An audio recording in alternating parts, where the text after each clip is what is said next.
Hello guys, কেমন আছো? আসলে সবাই ভালো আছো, আমিও ভালো আছি। আজকে বাঙালিদের সবথেকে ফেভারিট ডিশ একটা বানাবো। ঠান্ডা লেগে গেছে। আহ বাঙালিদের সবথেকে ফেভারিট ডিশ একটা বানাবো, যেটা তোমরা দেখতেই হবে। আই থিঙ্ক তোমরা থাম্বনেল দেখে বুঝতেই পেরেছো যে কতটা ফেভারিট জিনিস, কি জিনিসটা বলছি। জিনিসটা হলো ইলিশ ভাপা। ইলিশ ভাপা সব বাঙালি প্রায় ভালোবাসে।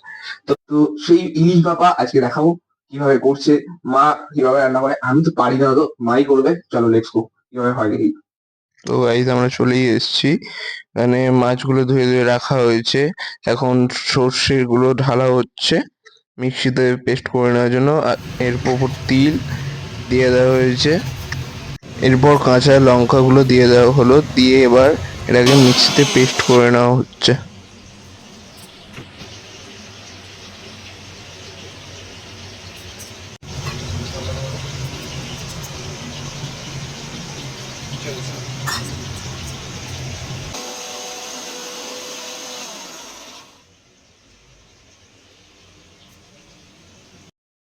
এরপর ধুয়ে রাখা মাছগুলোর ওপর নুন ছড়িয়ে সর্ষে ও তিলের পেস্টটাকে এবার দিয়ে দেওয়া হলো।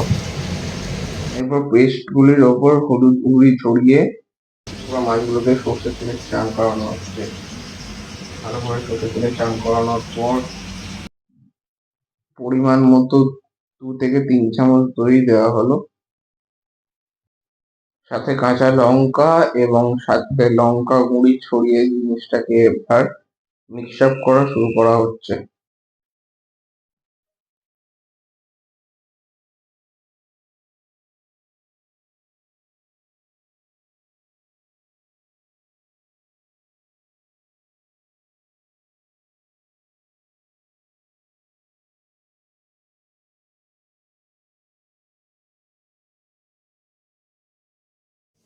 এবার টিফিন কৌটায় তেলটা লাগিয়ে নেওয়া হচ্ছে।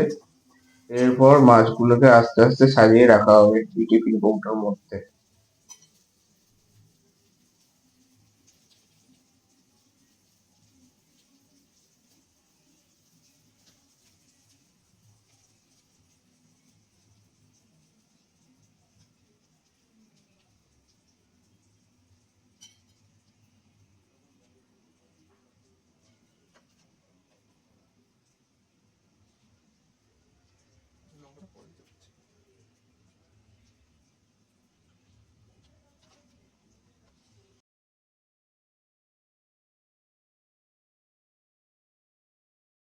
এখন দেখতেই পাচ্ছ মাছগুলো এখন টিফিন কৌটোর মধ্যে সাজিয়ে নেওয়া হয়েছে।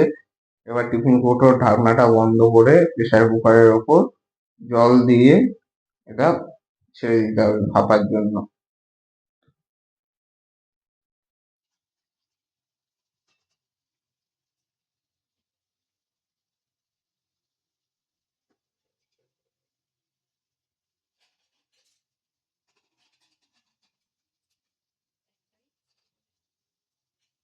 A few moments later.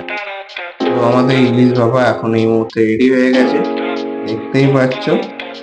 এখন টেস্ট করার পালা, চলো টেস্ট করা যাক। আর হ্যাঁ, ইলিশ মাছটা খেতে কিন্তু সত্যিই খুব সুন্দর হয়েছিল।